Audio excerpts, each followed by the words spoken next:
आप देख रहे हैं प्राइम खबर न्यूज।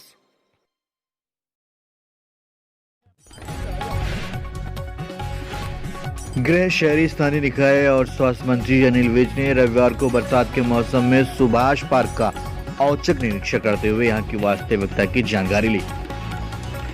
उन्होंने निरीक्षण के दौरान सौंदर्यीकरण के तहत यहां चल रहे निर्माण कार्यों की संबंधित अधिकारियों से जानकारी ली और जहां पर लेवल सही नहीं होने के कारण बरसाती पानी इकट्ठा था, उन्होंने अधिकारियों को निर्देश दिए कि वे लेवल को ठीक करें ताकि कहीं भी पानी का जमाव नहीं होना चाहिए। जलभराव की सही स्थिति का आचरण करने के लिए ही उन्होंने बरसात में आकर यहां निरीक्षण किया है। गृह मंत्री ने सुभाष पार्क का निरीक्षण करते हुए यहां पर सौंदर्यीकरण के तहत किए जा रहे निर्माण के अब तक क्या क्या काम किए गए हैं और आगे क्या क्या किया जाना है, इसकी भी जानकारी ली।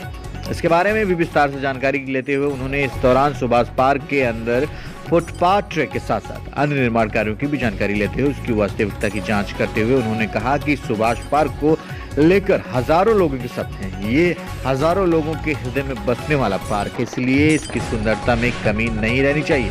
उन्होंने कहा कि 18 करोड़ रुपए की लागत से इस पार्क का सौंदर्यीकरण किया जा रहा है, जिसके तहत यहाँ पर नौका विहार, boating, children corner, food corner, रंगीन फव्वारा, ओपन थिएटर, बच्चों के लिए झूले, स्केटिंग रिंग इत्यादि की सुविधा होगी। ये पार्क पूर्ण रूप से सीसीटीवी कैमरे से लैस भी रहेगा।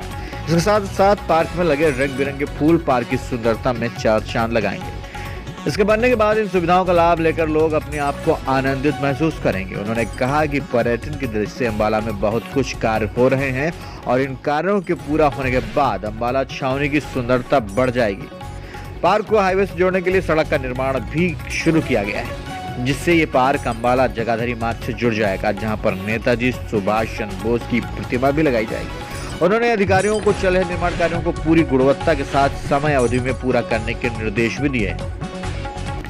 प्राइम खबर न्यूज, अम्बाला।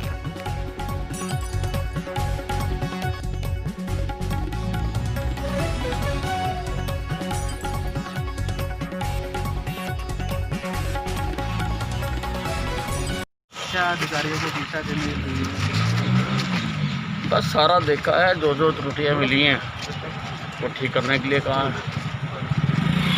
और जहाँ पर पानी भरा हुआ है वहाँ ना जमा हो उसके लिए लेबर ठीक करने के लिए कहा है और तेज़ी से काम करने के लिए कहा है। अब इनकी भी मजबूरी है क्योंकि लेबर चलेगी सारी और जब लेबर आएगी तभी काम गति पकड़ेगा। ये सब कब तक पूरा हो जाएगा? ये लेबर के आने पर निर्भर करता है। अब तो बहुत थोड़ी सी लेबर रह गई इनके पास, उससे ये काम कर रहे हैं। मैंने पूछा है, कह रहे हैं कि हमने लेबर को संपर्क कर रहे हैं आने के लिए। निर्भर करता है कब आते हैं, काम तभी तेज़ी पकड़ेगा। ये सब अम्बाला में नहीं, वो भी समय सीमा में है सारे। बाकी 6 महीने तो केंद्र सरकार ने बढ़ाने के लिए कह ही दिया था।